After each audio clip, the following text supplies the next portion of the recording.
Лувсан дорж өвөгтэй Эрдэнэбатан Дундгов аймагт 1964 оны 9-р сарын 9-нд төрсөн. 1972-оос 1980 онд ерөнхий боловсролын сургуулаа төгсөж 1980-аас 1987 онд Улаанбаатар хот багшийн сургууль, хөгжмийн анги төгсөж хөгжмийн багш мэргэжил эзэмшсэн бөгөөд сургуулаа төгссөнөөс хойш буюу 1987 оноос хойш Дундгов аймагт боловсролын салбарт тасралтгүй 38 жил ажиллаж байна. Ажиллаж байх хугацаанд сурагчдад урлаг, уран сайхны мэдрэмж, гой зүйн боловсролыг олгох, урлагийн авиасыг нь хөгжүүлэх, үндэсний өв соёл, морин хуурыг хойч үедээ өвлүүлэн үлдээх, хамгаалахад өөрийн хувь нэмрээ оруулж, Монгол улсаа болон өөрийн аймаг, орон нутаг, сургууль хамт олноо урлагаар дамжуулан олон нийтэд хүргэн цогц, чадамжтай, авиастай, бүтээлч иргэн төлөвшүүлэхэд зүрх сэтгэлээ зориулан ууггүй ажилласаар ирсэн багш юм. Ажиллаж байх хугацаанд гаргаж буй амжилт 2019 онд Дундгов аймгийн их газрын чулуун зохион байгуулагдсан 3000 уртын дуу, морин хуурчдын уяхан зам твийн наран тоглолтод 200 гаруй шавнараа бэлтгэн зааж сургаж оролцуулж багш алдарт морин хуурч өргөмжлөл медалаар шагнагдсан байна. Дорж давгийн нэрэмжид Тэнгэрийн тэмдэг хүүхдийн театрын 2021-ээс 2022 оны хичээлийн жил зохион байгуулагдсан уралдаанд шавнараа амжилттай оролцуулж шилдэг багшаар шалгарав. 2023 оны говийн ирээдүйн сургуулийн оны шилдэг багш. 2023 онд Дундгов аймгийн их газрын чулуун зохион байгуулагдсан 3000 уртын дуу, морин хуурчдын фестивальд 400 гаруй шавнараа бэлтгэн оролцуулсан юм. Нийтдээ 800 гаруй сурагчид, эцэг эхчүүд, залуучуудыг морин хуур хөгжим зааж сургаж, хойч үедээ өвлүүлэн үлдээж ирлээ. Говийн ирээдүйн сургуулийн 2024 оны онцлог багш.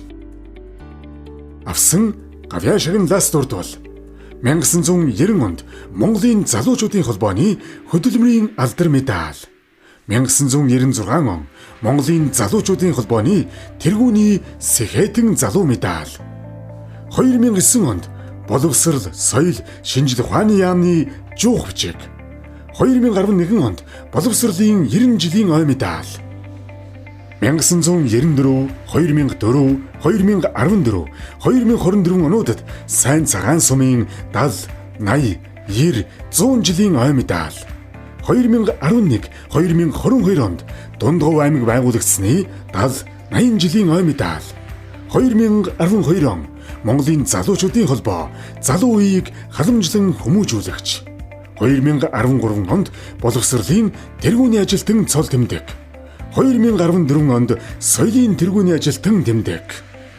Багш Эрдэнэбатан боловсролын салбарт 38 жил ажиллаж байна. Энэ хугацаанд 4000 гаруй сурагчдыг урлаг уран сайхны мэдрэмжтэй, гой зүйн хүмүүжилтэй иргэн болгон төлөвшүүлэхэд хувь нэмрээ оруулж ирсэн. Эрдэнэбатан ерөнхий боловсролын сургуулийн дуу хөгжмийн стандартыг хэрэгжүүлэх, зөв удирдан чиглүүлж, төлөвшүүлэх, өөрийн багшлах эв дүй, мэргэжлийн ур чадвараа хөгжүүлэхэд бүхий л хүч хөдөлмөр, авиас чадвараа дайчлан ажиллаж байна. Энэ бүхний дүнд сурлагын чанар нь өндөр үнэлгээтэй болж байгаа нь багшийн ууггүй хөдөлмөрч хичээл зүтгэлийн үр дүн юм. Хичээлийн заах арга барилыг шинчилж, сүүлийн үеийн захим хэрэглэгдэх хүнүүдийг хичээлдээ тогтмол хэрэглэн, сурагчдынхаа хөгжлийн боловсролын чадамжийг үнэлэхэд соло таксономийн аргаар шалгуур боловсруулж, ажилдаа хэрэгжүүлж байна. Тухайлбал ардын найрал хөгжим сэдвийн үнэлгээ боловсруулж, сургуулийн бүтээлийн санд оруулаад байна. Багш Эрдэнэбатан математикийн гүнзгийрүүлсэн сургалттай 4-р сургуульд 2000-аас 2015 он хүртэл нийгмийн ажилтан, хөгжмийн багшаар ажиллах хугацаанд эстрадын дууны алт, мөнгөн медальт, аймгийн хүүхдийн төлөө төвийн шилдэг сурагч Дэлгэр Хишиг, Саран Заяа нарын олон авиаслаг сурагчдыг төрүүллээ. Мөн шав нар мандах нь Турк улсад морин хуурын аялан тоглолтыг Монгол улсаа төлөөлөн оролцсны зэрэгцээ. Ерөөлж магтаалч нарын бүсийн уралдаанд гран-при шагналыг хүртсэн байна. Үндэсний өв соёл, морин хуураа дээдлэх, морин хуураа эзэмших чадварыг хойч үедээ үлдээх талаар санаачлагтай, үр бүтээлтэй ажиллаж байна. Сургуулийн урлагийн баг бол авиас чадварыг хөгжүүлэхийн зэрэгцээ, урлагийн бүтээлч ажлуудыг зохион байгуулж, түүгээрээ дамжуулан олон нийтэд таниулан сурталчлах үйл ажиллагаа юм. Энэ зорилтыг Эрдэнэбат багш сүүлийн 5 жилд сайн ханган биелүүлж байгааг сургуулийн хамт олон төдийгүй аймгийн ард иргэд үнэлж байна.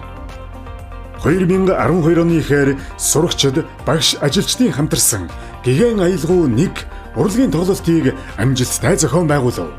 Сургуулийнхаа 10 жилийн он концертыг найруулан тавьж, зочид төлөөлөгч, аймгийн төр, олон нийт, ард иргэд, эцэг эхчүүдийн талархлыг хүлээсэн нь Эрдэнэбат багшийн хичээл зүтгэл, мэргэжлийн ур чадвартай зүй ёсоор холбоотой билээ.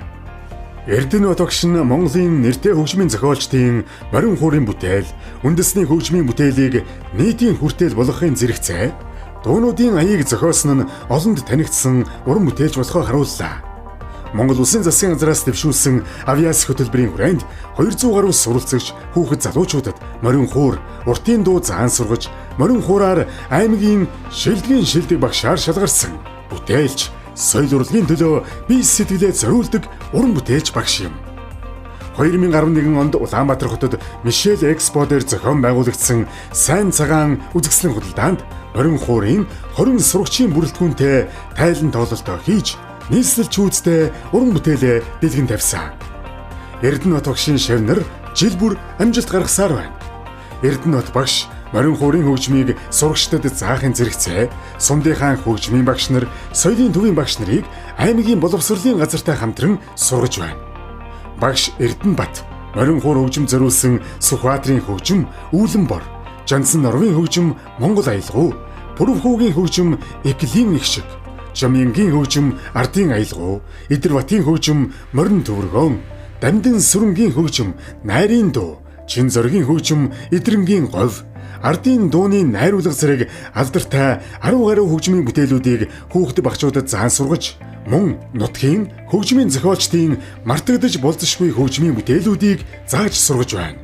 Үүнд халах жонон, Жансан Норвын Мандал говийн магтаал, Балдрын Манхан өөшийн говь гэх мэт бүтээл, мөн үндэсний хөгжмөөр чулууны хөгжим, уран хасын удирдгал хөгжим, ханган цааны хатраа, Жансан Норвын хөгжим, цагаан сурга, ардын дууны найруулга зэрэг бүтээлүүдийг тоглож сургаж, нийтийн хүртээл болгохын зэрэгцээ, Төмөрбаатарын үг сургууль минь, Говьхтал сумын сургуулийн сүлд дуу, Батмөнхийн үг ихэн сэтгэл, Цэрэн доржийн үг ёрлог хайрхан дууны аяыг зохиосон нь олонд танигдсан уран бүтээлч болохоо харуулж байна.